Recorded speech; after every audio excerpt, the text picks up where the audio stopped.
हमर गाँव की नीम दरिया गानाई उतर गए। हमर गाँव की नीम दरिया बहाई उतर गए।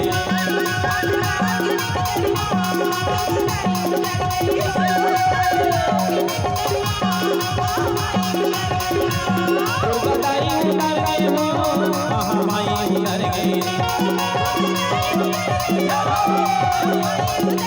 दुर्गादाई उतर गए हो बहाई उतर गए।